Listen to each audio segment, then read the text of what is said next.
Over to Sergeant Cole Jordan with the SFPD CAP section to update us on a recent homicide investigation.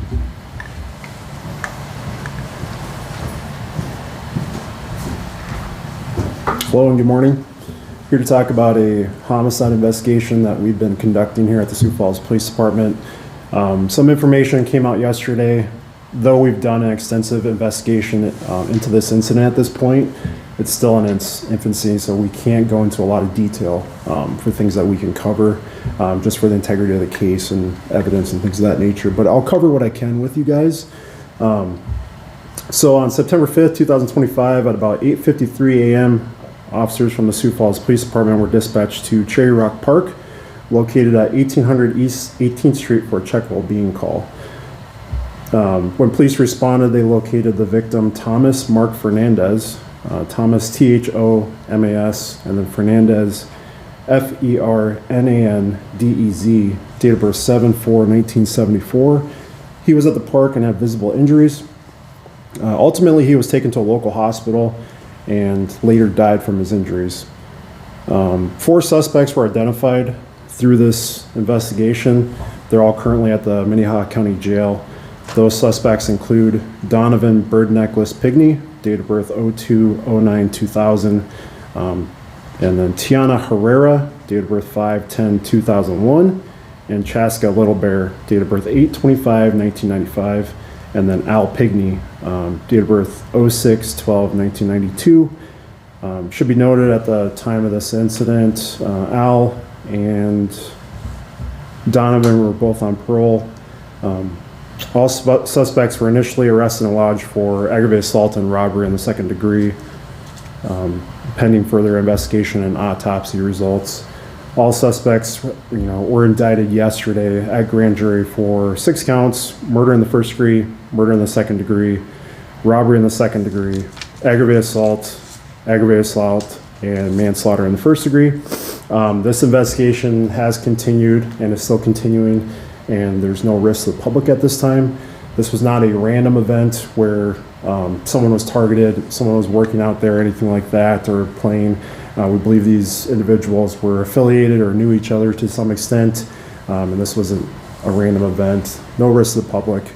And I just would like to touch on as well that these cases, they can be very trying, and we work with some of the best men and women in law enforcement, and also with the State's Attorney's Office, our forensic technicians. They do a great job, so we can see these cases come together, and we can get as much information as we can to represent these victims. Is there any questions that you guys have? It looks like the suspects were arrested a few days later and all not at the same time. Where were they Correct. found? How did those arrests happen? Correct. Good question. So they were found at different times. So as our investigation continues and develops, we get more information. And so that's how our case proceeds. That's maybe how we identify certain individuals in situations like this. And that's how we don't always come into contact with people at the same time. So sometimes they're arrested at different times, different places, locations like that.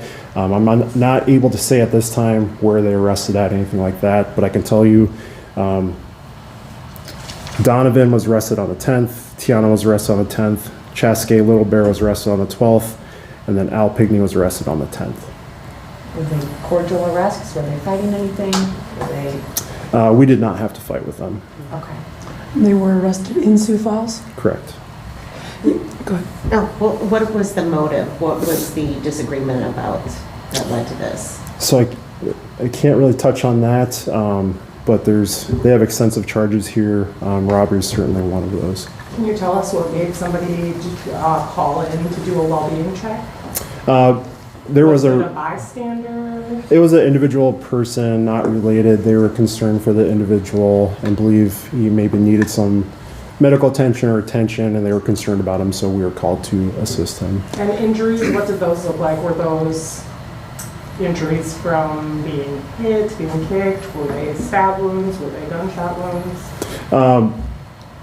Yeah. So he had visible injuries, but it wouldn't be appropriate for me to say at this time what they appeared to, but it was clear that he was in physical altercation. Were there weapons involved? Again, that's not something I can release at this time. It's still in our infancy on our investigation. Did this happen at the park? Yes. So the person who called it in, you have witnesses from the park who saw this? I mean, it's a park, it's a Friday morning. It occurred at the park, but we can't release right now on what people saw, things of that nature. When did the victim die? The victim died on the 9th, September 9th. Okay. So I have a question about the timeline. Now you say there's no risk to the public. You know, the people at least were acquainted with the victim, those accused. How soon did you know that? Because, you know, someone calls in about a welfare check, someone's obviously been injured. Yeah. We don't hear anything. How soon did you know that there was no risk to the public? Yeah. No, that's a great question. So kind of just how these investigations develop. I would like to tell you guys a lot more information, but just to preserve the integrity of the case, I can't go into that. But I can say that there's no risk to the public. This was not a random act or anything like that. I think you said 2 of the suspects were on parole. Is there any Correct. suspicion that this is like gang related? I don't believe so at this time. Were the 2 pygmies, Donovan and Al, were they related? Do we know? I believe they are related. Yes. Okay. What about the robbery? Do we know what they were, is it something tangible on Thomas? Anything that they were? Can't go into a lot of detail on that, but it was items belonging to the victim and things of value. Can you go into a dollar amount? No, I can't. Sorry. What, I want to go back to the park too, because it apparently happened at the park. Are there any concerns, because this is one of several in the last probably 18 months that have happened in, you would say, public places? This is, again, Friday morning, people are using the park. Sure. Can you speak to that at all? So obviously we have a lot of enforcement out in the parks. We have parks officers out there. They're constantly monitoring these parks. This was in a secluded area. This was not like, you know, someone on a bike trail or anything like that. So like I said, this was not a random incident. So there was no risk to anyone who would have been using the park or exercising out there or anything like that. so if there were weapons involved, then it would have been at risk, but we can't confirm whether there were weapons involved. I mean, even if it was isolated, if there's a weapon in the park. Yeah, so that's a great point. Weapons can mean a lot of different things. Weapon to you might be something different from me. I should ask this earlier. Where are the suspects from? Do you have addresses for them? Are they from Sioux Falls? Because I don't think you answered that. From Sioux Falls? They all have history with us. We've encountered them before, but I can't say where they're from or anything like that. Are they registered as Sioux Falls residents? They're acquainted with us. I can't really say where they were registered at. So Any other suspects that you are still looking for that could be involved in this? no, And more on the timeline, he died September 9. correct. So why the press release now? And the suspects have been in custody since 10th, 11th, 12th.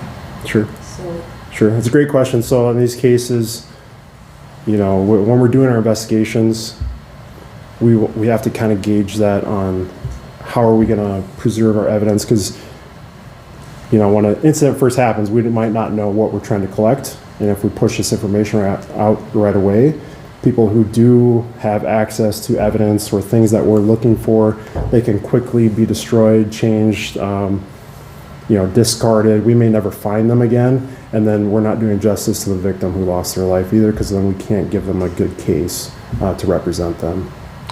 How key was the victim in identifying your suspects? I mean, was the victim able to share a lot immediately, or yeah? was he conscious? The victim was conscious when we encountered him. So he was able to speak to who the suspects may. We gathered some information from him, but I can't go into further details on that. Can you tell us if drugs were involved?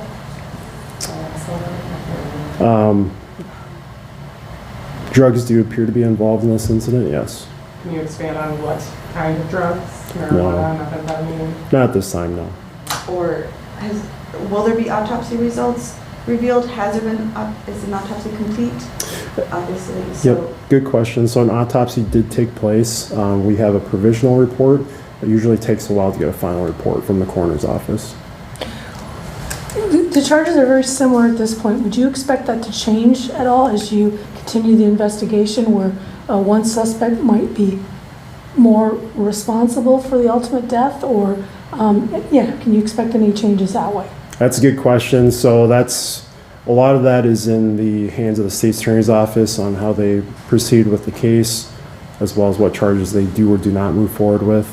At this time, they've all been indicted for all these counts. Any arraignment dates? That I don't know.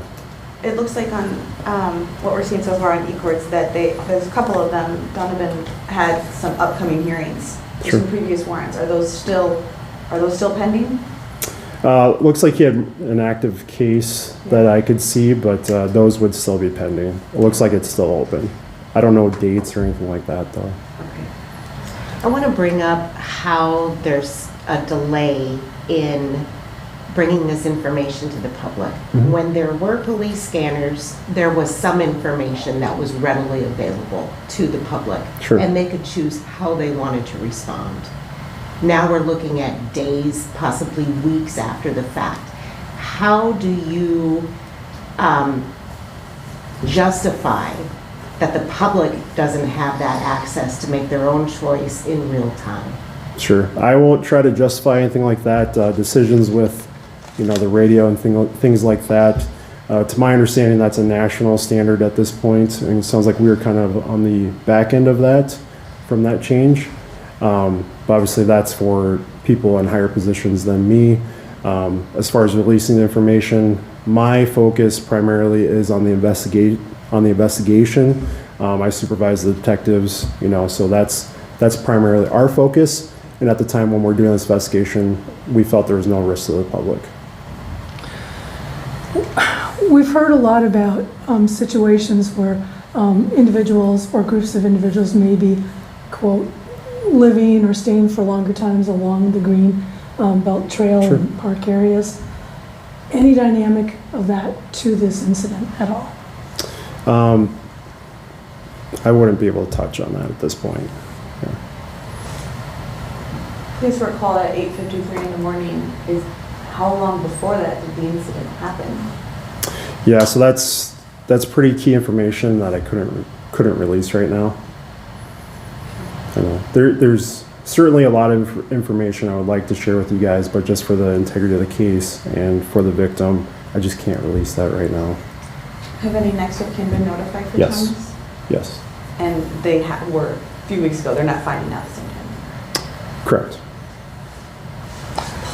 So just to make sure we're being 100% understanding on this, the best way to describe is the victim was assaulted, weapon was involved, you're not disclosing what type of weapon or weapons.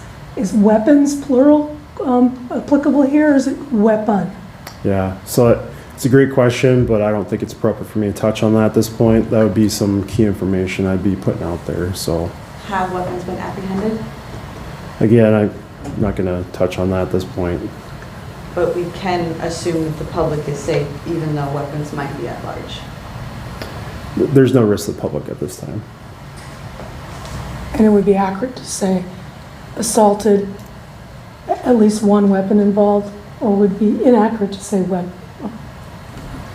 Okay. Again, at this time, I won't share that information. It wouldn't be you. appropriate. So you're not specifying whether or not weapons were involved? We have information that they were involved, but I won't go further than that. That was just for clarity. Thank you. They is plural. I think it's kind of, I won't expand on that further, Okay. so. Did you mean to say they? I mean, it's, Okay. yeah, Very cool. yeah.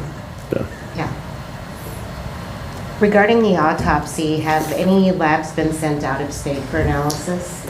I'm not sure on this particular case, but typically in these situations, they do perform lab results and those take a while to come back. Yeah.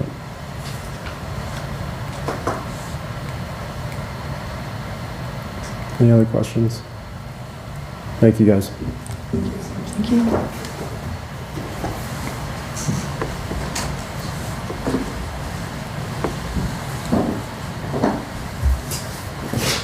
Okay, as far as the log, there is not a whole lot to go through today.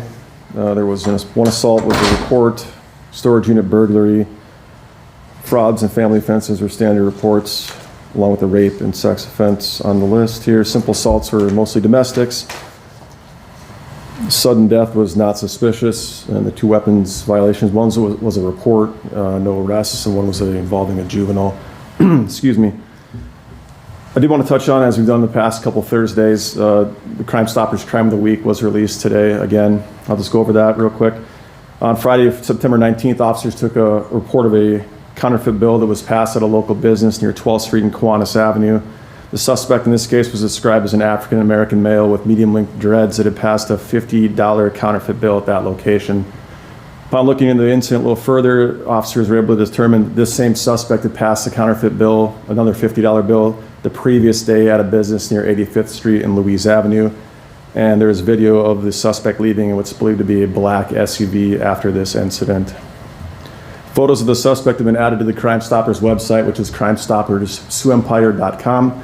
As I touched on last week, if you have some spare time, please take a look at these photos and any other photos that are on our unsolved crimes portion. There's a convenient box right next to that that says submit a tip. If you have information that could help the detectives out in these cases, please take some time to submit that tip. Any information you have could be beneficial to helping solve this case and many others. So that's all I have, unless you have any questions. Yeah, I apologize. Can No, you go it's fine. back to the burglaries at storage units? There was a one burglary report from a storage unit. Yep. The storage unit was broken into. Okay, thank Yep. you. All right. Have a good day. Thank you. Thanks, Ann.